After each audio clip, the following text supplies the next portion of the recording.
So I thought we'd take a break from just looking at tefillah, as sort of as it relates to us on a daily basis, and take a look at Tisha B'Av in the piyutim that we say is part of Kinos. So in the Ashkenazi community, we have a lot of the Kinos that we have are from Rabbi Eliezer Kalir, but in the Sephardic community, they don't. And so let's start by taking a look at what's the difference in terms of the approach that we have versus the Sephardim. And for that, we'll take a look at the Ibn Ezra and his Perush on Koheles, where he really spends a lot of time delving into this. So the pasuk in Koheles that he's referring to on his Perush is the first pasuk in Perikei, where it says, Al tevahel al picha v'libcha al yemaher lahotzi davar lifneiho Elokim. So it seems like it's talking about as we're relating or speaking or davening to HaKadosh Baruch Hu. It says that don't, what comes out of your mouth shouldn't be confused. Don't, speak quickly, I guess, from your heart. It seems to be giving us sort of an indication as to how we should be or what we should not be doing as we approach tefillah from Shlomo Melech. And the Ibn Ezra says on that, and we'll go through this. There's a lot here. We won't get through all of it because it's 5 pages in the source sheet, and it's all just on this piece. So, al tevahel al yotzi picha milin lefonav bebeso bebahala v'libecha al yamaher ki im tivinenu. The idea is that we have to contemplate, we have to be sort of prepared. This is a lot of what we saw, by the way, I think from what we said in the last few weeks, for a lot of it from Rav Pinkus. It says ki halev kamo ovid v'toa ba'askeola, because our heart, and I think we all experience this when we're davening, that we get sidetracked, right? We get off target or off topic as we're davening, and all of a sudden we realize that our mind is somewhere else. Alkein Amar Mashiach Hashem Matza Avdecha as Libo. The pasuk in Shmuel Beis, which I bring in here as well, just so we can see it in context, is David HaMelech. Ki ata Hashem tzvakos Elokei Yisrael galisas ozen avdecha lemar bayis evneloch.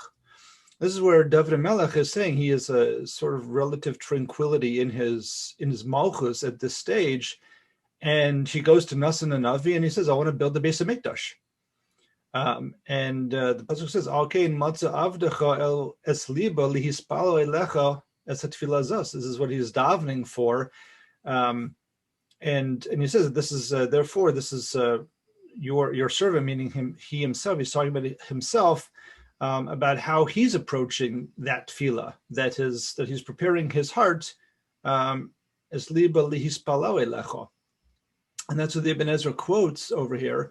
When it says "Matzah avdecha as libo, v'daki Elokim nitzav alecha v'roa escha v'shomei dvarecha." We should realize that when we're davening, it's not like we're just speaking to ourselves. HaKadosh Baruch Hu is there; He's standing in front of us, and He sees and He hears our words. Ki hu b'shamayim begavim marom magvoim v'ata al haaretz ve'ein lamat mimecha al ken yihiu dvarecha me'atim shlo tistaken. So He says. And this is the Ibn Ezra saying that knowing the nature of who we are as people, we should try to speak concisely in order not to put ourselves in a position where we're going to get off track. This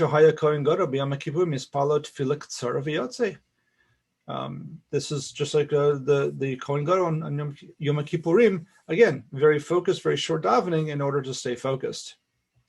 And he continues, and he says, Amar Avraham, Hamechaber hine na oalti ledavar, ki bavor hayos kavod hamakam mole kol makam, lo yichol adam lishamer bechol makam, huchan lo makam shehia lo kavod tfilaso. And he's giving us even more ideas or more eitzes, right? More advice for how we should approach davening. Again, this is very similar to, I think this is probably one of the sources that Rav Pinkus probably drew from in his own sefer. Or similar sources anyway, that we should have a makom kavua, and that's the idea. The idea of a makom kavua is to give us give ourselves a framework, give us structure, give us something that is consistent and repeatable, that just sort of makes us feel at home and comfortable and ready to sort of clear our mind and clear our heart. He says, "V'hu chayav lechabdo." Gam chayav hu adam lahodos l'shabech la'elokov b'chol rega ki chasto imo b'chol cheki rega sheyichiyu v'yisaneg bargashos rak ba'avor ayos adam yisasi b'askei ha'olam husam lo zman shispalo bo. So he says he's sort of painting the picture of why we need to give praise and speak to HaKadosh Baruch Hu for what he gives us, and what our place is to sort of create that space to do so. He says, we have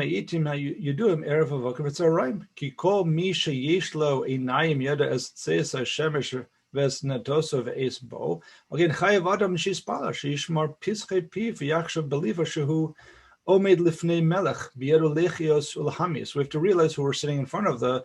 When we daven, we're sitting before the King, who has the power to keep us alive and healthy, and has the power, chas v'shalom, to end our lives as well. Okay, Nasr Yishpalo Adam v'yachnis b'soch tfilas putim lo yada ikar perusham, and now we're getting to sort of the meat of the matter, and therefore he says it's usher for us to daven when we are inserting words into our tefillah, putim, the sort of poetry, and we don't understand what it's saying. You can't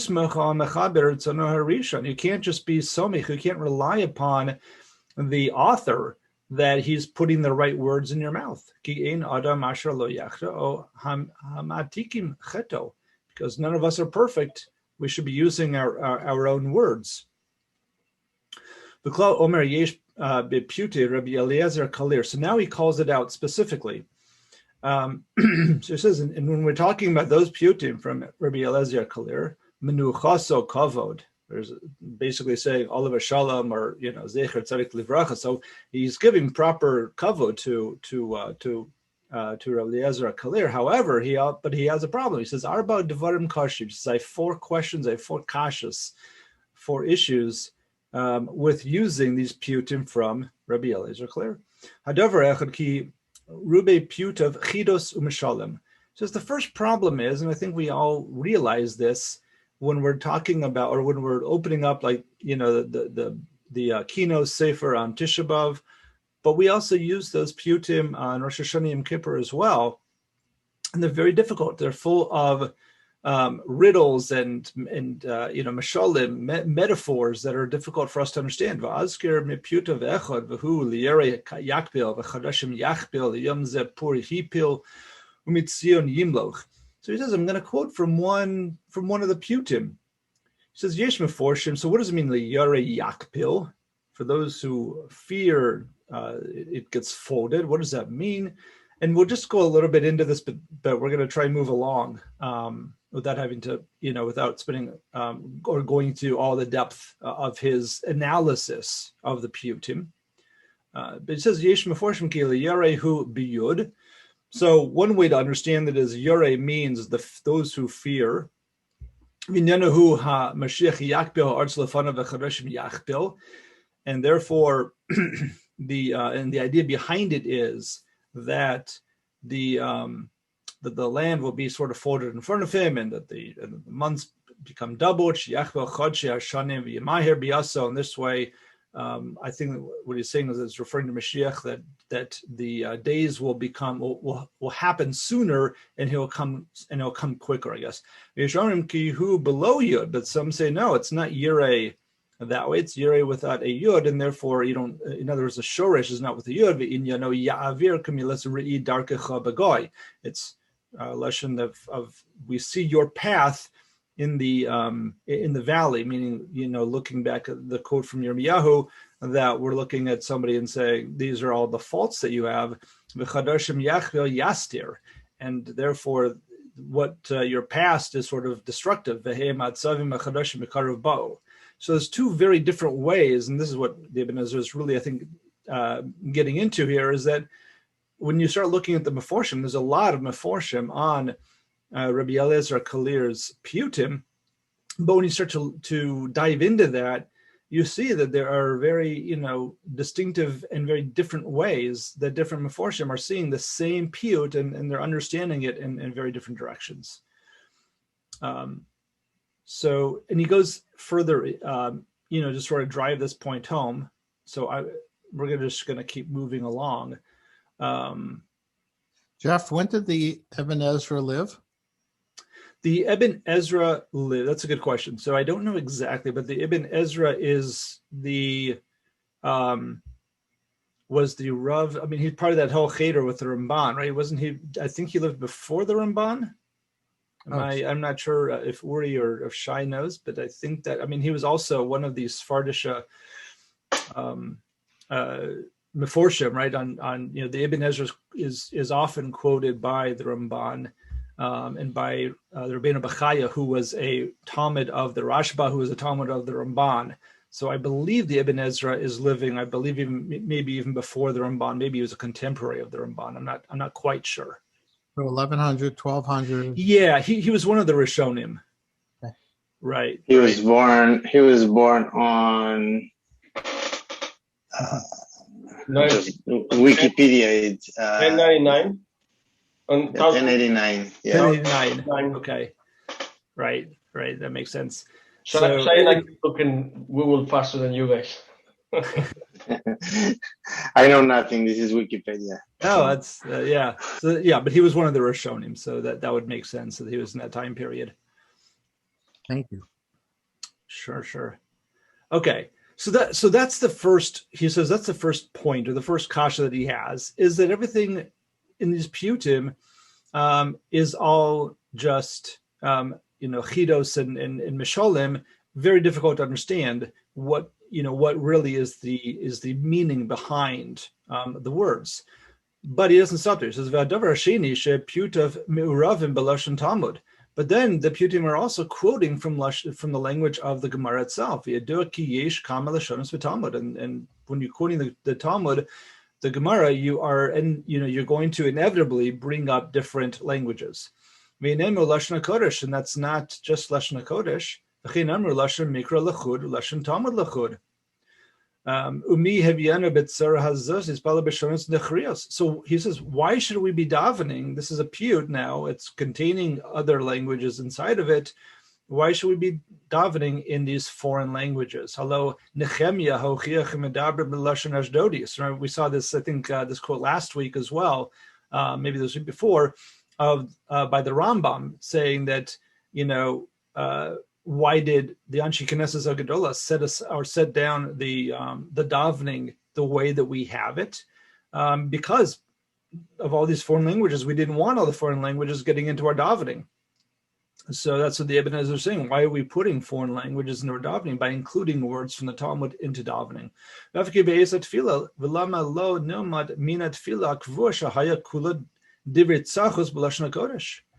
And to that point, right, that's what the Anshe Knesses Agadola did.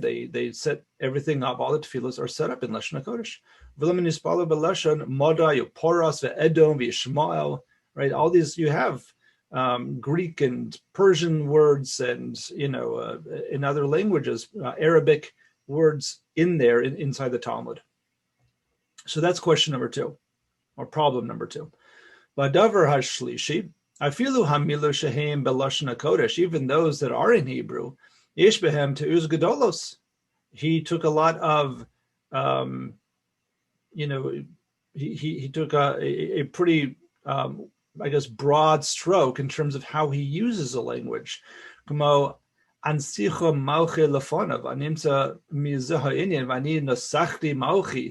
says, in the piyut, you might see a word like ansicha malchi lefanov or malki lefanov. But what is ansicha? What does that first word mean?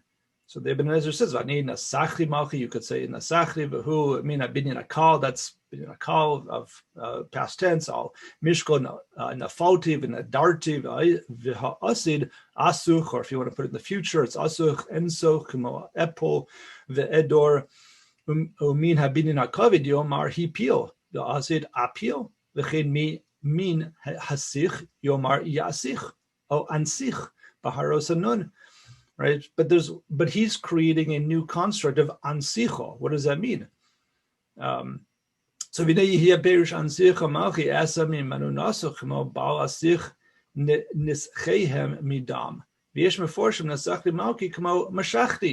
therefore now there's other interpretations that come into it because of his use of the language that is very, very, I guess, unique and sort of flexible. And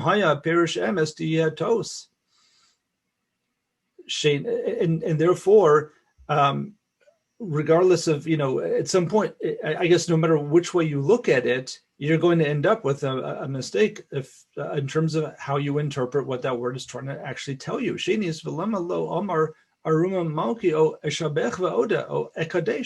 Why not use a construct of the language that we already understand or we already know? And he says he might be showing his own chachma by using these different constructs. It says, we have to use the grammar that we understand in order that we don't make a mistake and that we are actually saying what we think we're saying. Etc.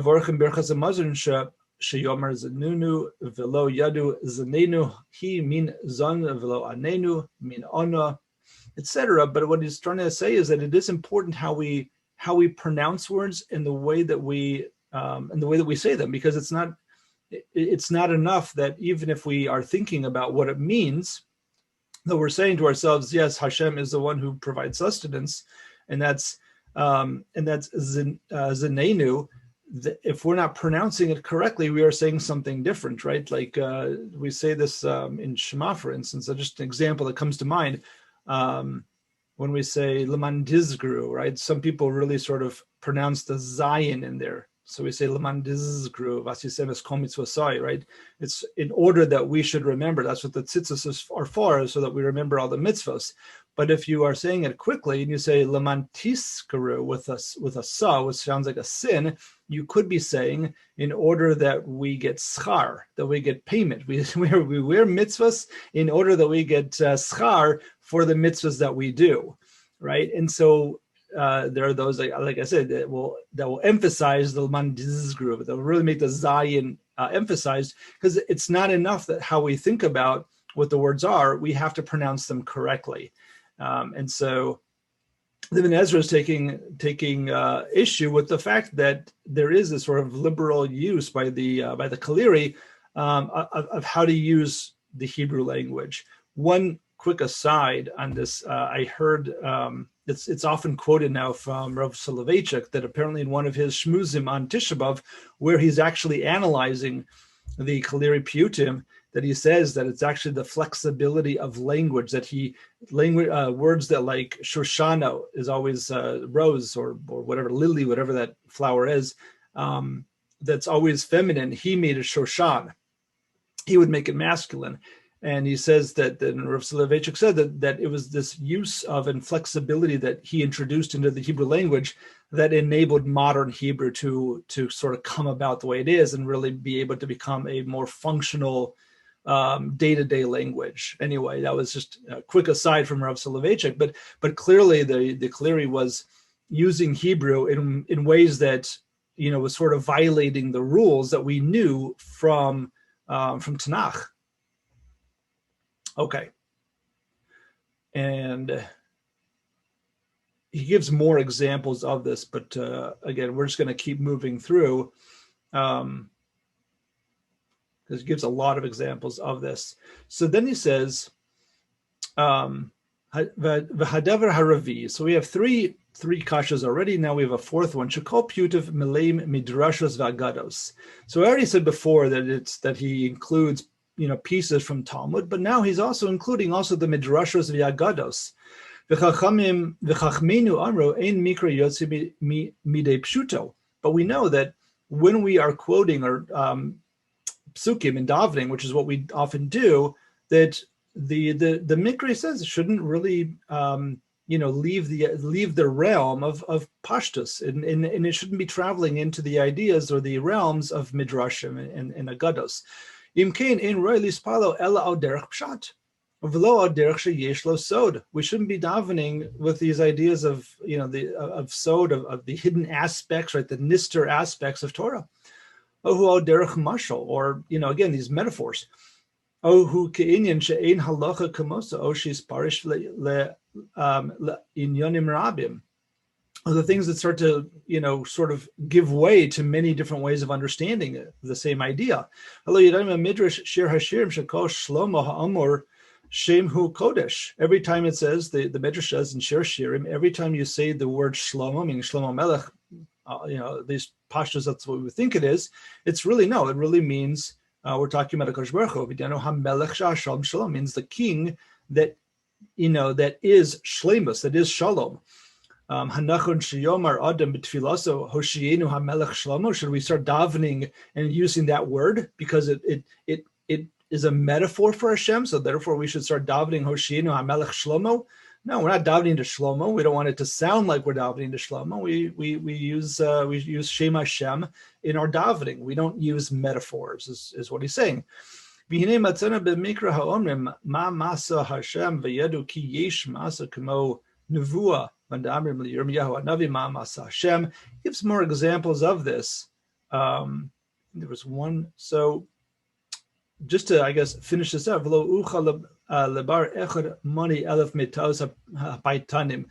he says, there's so many more examples. I could give you thousands more examples of this, and he's already given us plenty. And he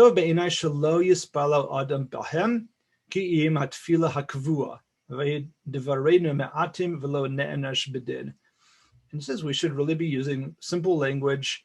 And it's interesting. I think a lot of us can relate to that when we think about the Piyutim verses, on Rosh Hashanah Yom Kippur, when we say Unasana Tokef, which is a very powerful piyut that we use, but it's also in very simple language. Like we understand the Unasana Tokef. It's, and it's, even if you don't understand the Hebrew, the English follows it easily. It's easily relatable for us. So I think a lot of us can sort of understand how he's going. But I think in the Sephardic community, they've taken this as sort of psak din, and they don't use the Kaliri Piyutim as part of either Tisha B'Av Kinos or for the Yom Noraim. So I guess the question, we'll spend the last few minutes asking and trying to answer the question. So why did we in the Ashkenazi world, knowing that all of this is true, we all struggle trying to understand the Piyutim. So why do we, why do we use them in the Ashkenazi world? So I heard an idea, and I'm going to try and bring it out with the Pri Tzaddik, the Rav Tzadok Cohen. He actually quotes. So this is from Parshas Matos, and he says Isa b'Shem Harabi Rav Ber. So he actually quotes the Mizritcher Magid here to give us an idea. And he says, Rav Ber Zatzal al pasuk kol rodfeha hisugua beina mitzarim.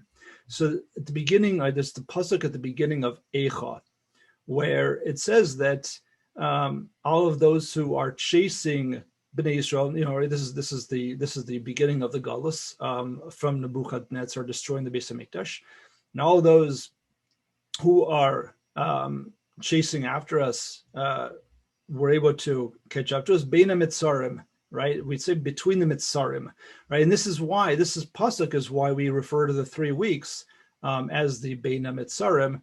And I don't think he says this, but Rashi on the spot of Beina Mitzarim explains what does it mean Mitzarim, that you had a Meitzar, meaning like a wall or some kind of an obstacle on one side, a getter on one side, a getter on the other. That's Beina Mitzarim, and you're stuck. You have nowhere to go. You're stuck between them. It's like being in a cul-de-sac.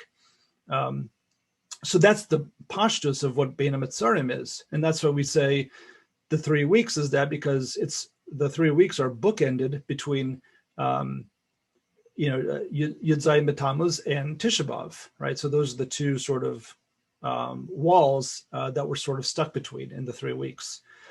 But he has the Mizrash Magid has a very different understanding of this. He says, Perush, Kol Rodfei Hashem Sherodef Achar Hasagas His Galus Hashem. All of those in this time period of the 3 weeks, all of us who are chasing after, we want to try and make a connection to HaKadosh Baruch Hu in this difficult time. Yuchol lahasig lehasiguha, we are able to do so in this time, even in this difficult time. Biyoser, even more so during this time than any other time. Why? Bein hamitzarim, k'mashal hamelech kishe'einenu bebeso yesh biyacholas lagia elav benako yoser. He says, the mashal that he uses it when the king is not in his palace, it's easier to sort of approach him because there's fewer people around. You don't have to try and get into the palace and get through all those security checkpoints to get to the king.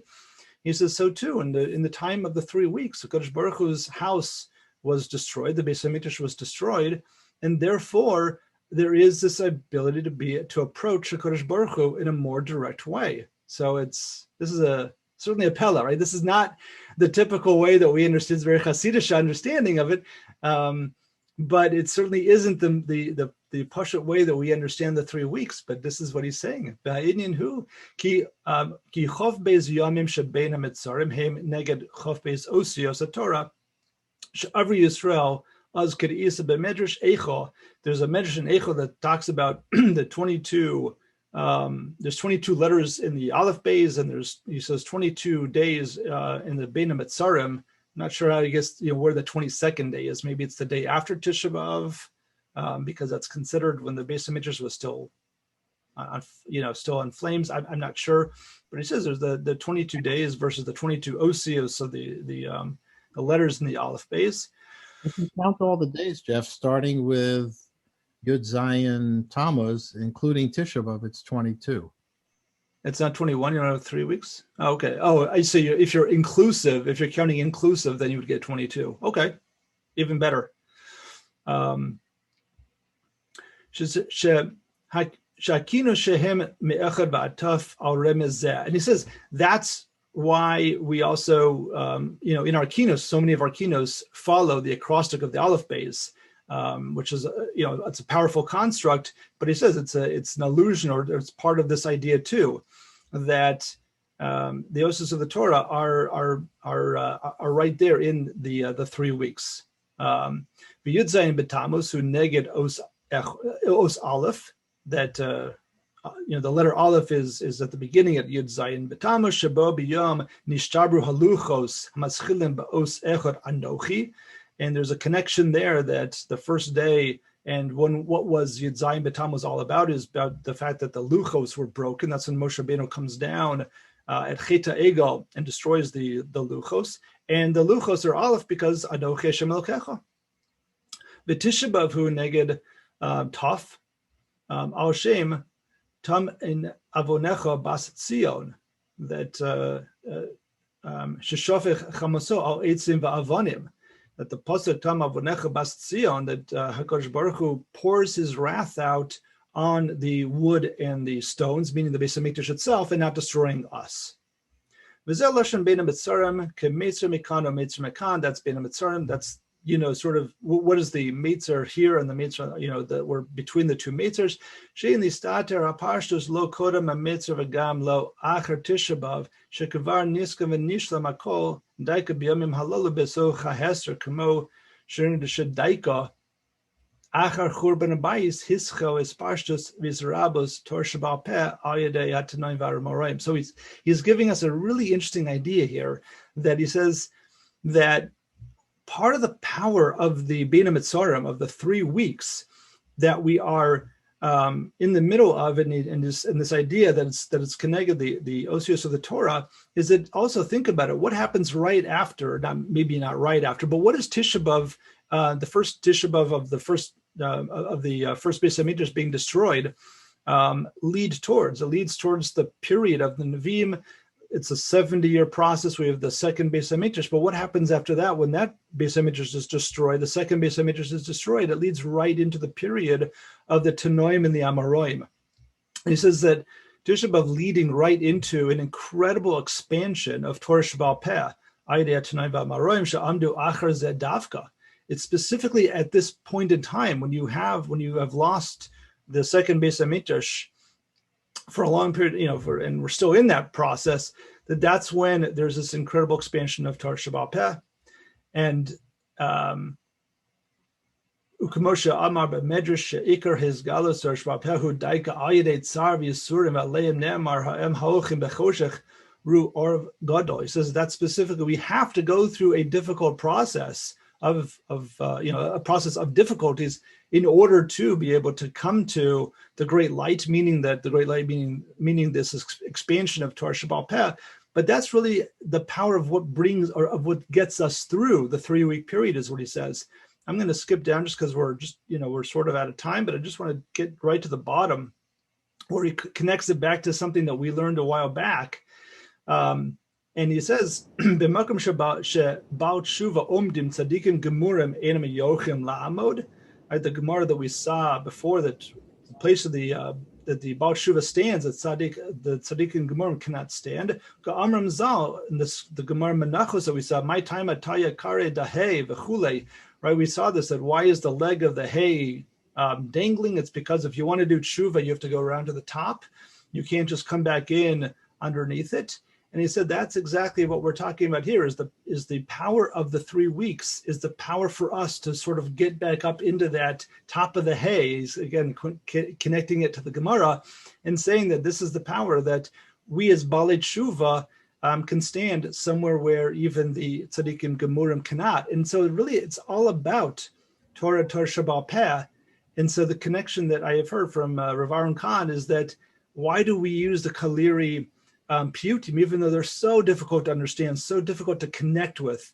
But that's really the idea that the Mizritcher Magid is giving us here, is that when we read them and we see the connection to Midrashim and Agados and just the depth of Torah that's contained within the piyutim, that itself is a nechama, because we understand that Torah Shabbat Peh is what gives us life, what gives us the ability to continue going generation after generation, year after year, even without a Beis HaMikdash.